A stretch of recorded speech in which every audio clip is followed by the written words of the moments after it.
Reka tubashimire kandi tubahe ikaze mwe mukurikira amakuru n'ibiganiro tubagezaho gatanu kuri gatanu, tubagezaho amakuru n'ibiganiro biba bitandukanye by'umwihariko twibanda ku makuru aba arimo aravugwa hano mu karere k'ibiyaga bigari. Wowe rero udukurikira aho uri hirya no hino hatandukanye, tuguhaye ikaze mu makuru yacu kandi twizere ko umeze neza. Twihute cyane tunyarukire muri Kongo, aba ariho duhera amakuru yacu. Muri Kongo uti biteye bite? Ni ukuvuga ngo Repubulika Iharanira Demokarasi ya Kongo imaze igihe yumvikana mu mirwano, aho umutwe witwaje intwaro wa M23 uhanganye n'igisirikare cya leta ya Kongo aricyo FARDC ndetse n'abafatanyabikorwa bacyo harimo ingabo z'u Burundi, ingabo za MONUSCO, ingabo za SADC, imitwe yihurije mu cyo yise Wazalendo ndetse na FDLR. Ni urugamba rumaze igihe rwumvikana mu gihugu by'umwihariko mu burasirazuba bwa Kongo nyine, aho ndetse abaturage batari bake bagiye bava mu byabo kubera izi ntambara z'urudaca zibera muri iki gihugu. Ni kenshi byagiye byumvikana leta ya Kongo ishinja leta y'u Rwanda ko yaba ifasha umutwe witwaje intwaro wa M23 ku guhungabanya umutekano ndetse no kugaba ibitero muri Repubulika Iharanira Demokarasi ya Kongo. Gusa leta y'u Rwanda yo yakomeje nayo kwamaganira ibi birego kure ndetse ikanavuga ko nta nyungu na nke yaba ifite mu guhungabanya umutekano w'ibihugu by'ibituranyi. Si ibyo gusa kuko leta y'u Rwanda nayo yakomeje gushinja leta ya Kongo guhungabanya cyangwa se gufasha umutwe witwaje intwaro gufasha FDLR cyangwa se ifatanya na FDLR, ndetse FDLR irimo n'abasize bagize uruhare muri jenoside yakorewe abatutsi mu Rwanda muri Mata 1994, ndetse kuri ubu inafite n'umugambi wo guteza umutekano muke leta y'u Rwanda. Si ibyo gusa kuko nyuma y'ibyo byose byarakomeje, intambara hagati y'impande zombi zirakomeza, ari nako ndetse abanyekongo bimuka bava mu byabo kubera umutekano muke. Amakuru aturuka muri Kongo agaragaza ko mu gihe gishize haje kumvikana ko impande zombi, haba kuri leta, impande ya leta y'u Rwanda no ku ruhande rwa leta ya Kongo ndetse na Angola, zafashe umwanzuro wo guhura mu biganiro kugira ngo barebe icyakorwa ndetse no gushaka umuti w'ikibazo kiri hagati y'ibi bihugu byombi. Nyuma yaho hari amakuru yaje kumvikana avuga ko abaminisitiri b'ububanyi n'amahanga bari bahuye ndetse bakanumvikana ko umutwe wa FDLR ugomba gusenywa cyangwa se ugomba gukurwa muri Kongo ugasenywa burundu. Nyuma yaho hari andi makuru yaje kumvikana avuga ko Tereza, minisitiri wa Kongo ariwe Tereza Kayikwamba Wagner, yaje ngo gutera utwatsi ibyo cyangwa se yaje kwamaganira kure iby'iyo ngingo yari yafashwe gusenya umutwe witwaje intwaro wa FDLR. Kuri ubu rero nyuma y'uko umuryango w'abibumbye cyangwa se raporo y'umuryango w'abibumbye isohoye muri raporo zitandukanye zigaragaza ko igisirikare cya Kongo FARDC gikorana n'umutwe wa FDLR, kuri ubu biri kuvuga ko hari amakuru arimo guturuka mu burasirazuba bwa Repubulika Iharanira Demokarasi ya Kongo avuga ko igisirikare cya Kongo FARDC cyaba cyazindukiye mu mirwano n'umutwe witwaje intwaro wa FDLR ndetse cyari gifatanyije n'ingabo za MONUSCO. Amakuru twakuye ku gitangazamakuru bwiza.com cyavugaga ko iyo mirwano yatangiye saa 8 z'urukerera rwo kuri uyu wa kabiri tariki 24/2024 i Mubambiro ho muri teritwari ya Masisi ndetse no mu nkengero zaho.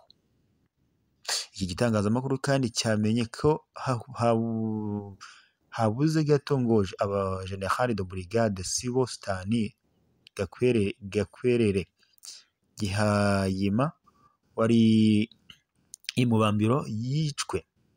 Gusa biravuga ko nyine byaje kurangira arusimbutse, mu gihe General Ntawunguka Pacifique Omega uyobora igisirikare cy'uriya mutwe we yamenye amakuru hakiri kare agahita ahitamo guhunga. Aka gace ka Mubambiro kuri ubu niko gafatwa nk'amatwara cyangwa se nk'amatware makuru ya FDLR nk'uko amakuru dukura muri Repubulika Iharanira Demokarasi ya Kongo akomeza kugenda bigaragaza. Ingabo zidasanzwe zo muri uyu mutwe arizo CRAP cyangwa se CRAP nizo zaramutse ngo zirasana na FARDC cyangwa se n'igisirikare cya Kongo FARDC ifatanyije na MONUSCO, ngo gusa intambara y'iyi mirwano ntabwo iramenyekana uko yarangiye. Biravuga ko impande zombi zaba ziri kurwana bya nyirarureshwa, nk'uko iyo dusubiye mu bihe bidasanzwe cyangwa se imikoranire ya FARDC ndetse na FDLR ntabwo byumvikana ko uru rwaba ari urugamba cyangwa se yaba ari imirwano y'ukuri.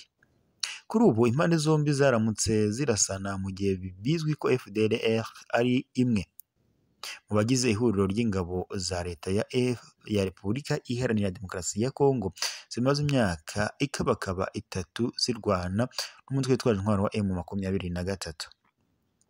Kinshasa yakunze kurega u Rwanda gushyigikira uriya mutwe wa M23, gusa u Rwanda narwo rugashinja Kongo kugirana imikoranire ya hafi na FDLR imaze igihe ifite umugambi wo guhungabanya cyangwa se wo kuruhungabanyiriza umutekano cyangwa se wo guhungabanya umutekano w'u Rwanda.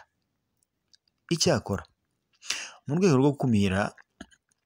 rwo gukemura amakimbirane ya Kigali na Kinshasa bafitanye mu mpera z'ukwezi gushize, abakuriye ubutasi bw'ibihugu byombi bahuriye i Rubavu mu nama yasize bemeranyije kurandura burundu umutwe wa FDLR. Ariko ni makuru yo ku wa 14 Nzeri ubwo ba minisitiri b'ububanyi n'amahanga b'u Rwanda, Repubulika Iharanira Demokarasi ya Kongo ndetse na Angola bahuriraga i Rwanda, byavuzwe ko Kinshasa yagaragaje ukudakozwa ibyo gusenya umutwe wa FDLR. Umunyamakuru Kayiranga Marikiyoro ukurikiranira hafi umunsi ku wundi intambara yo mu burasirazuba bwa Repubulika Iharanira Demokarasi ya Kongo avuga ko imirwano FARDC na FDLR baramukiyemo ari iyo kuyobya uburari, ngo batumva ko FDLR yaba ifatanyije na FARDC. Yagize ati FARDC iri mu mibare myinshi. Urabona i New York hagiye kubera inama y'inteko rusange y'umuryango w'abibumbye. Ibyo ari byo byose baravuga bati u Rwanda rushobora kudushinja gukorana na FDLR. Ikindi biri mu rwego rwo gukumira RDF kuba yajya muri kiriya gihugu cyangwa se yajya muri Kongo ikajya guhangana n'uyu mutwe witwaje intwaro wa FDLR nk'uko bikomeje kugenda n'ubundi bivugwa. Ngayo rero amakuru arimo aravugwa muri Repubulika Iharanira Demokarasi ya Kongo. Kuri ubu urugamba rurakomeje hagati y'impande zombi. Reka dusoreze amakuru yacu mu Burundi. Mu Burundi biravuga ko abantu bari kwitotomba cyangwa se hari kwitotomba kudasanzwe, aho mu nzego zitandukanye za leta n'iz'umuryango cyangwa se n'iz'ishyaka riri ku butegetsi CNDD FDD bacanye maremare. Hano baravuga ko hari ibintu byinshi barimo kwitotombera, ngo cyane perezida ko yaba yambura agashambara abariko baramufasha kuyobora, ngo ari nabyo bibandanya bituganisha mu makungu. Ibi ni bimwe mu byo abanyagihugu b'Abarundi bidogera. Abandi bidogerwa ahanyine baridogera bwa mbere perezida w'igihugu. Abandi ngo bidogerwa n'abantu ngo babandanye kwiyongera bavuga ko bafasha abantu kubashikana mu bihugu bya Buraya, ngo bikarangira batagiye. Igitangaza ngo bamwe ni ukuntu abo bantu usanga badatuzwa kandi badacafuza igihugu. Abashoboye kujabuka iyo bagize Imana ntibapfire mu nzira. Abageze muri ibyo bihugu barambika amabwa igihugu ko bahowe ubwoko canke umugambwe CNL. Abandi nabo ngo leta iriko iratoteza abahuza ibitsina babisangiye, bagaca bayita ko ari bo kandi ari ububeshi. Ngibyo rero ibindi bikomeje kugenda nyine kubivuga muri Burundi. Ibindi biri kuhavugwa nuko haba harimo ngo ikintu kigendanye no kudakemura cyangwa se no kudaca imanza uko bikwiye, ndetse bamwe bakanabyinubira nyine ko habamo ikimenyane. Ngayo rero amakuru akomeje kuvugwa mu Burundi hari kwibazwa ikiribuze gukorwa kugira ngo perezida w'u Burundi Evariste Ndayishimiye agire icyo akoze. Turabashimiye, mugire ibihe byiza.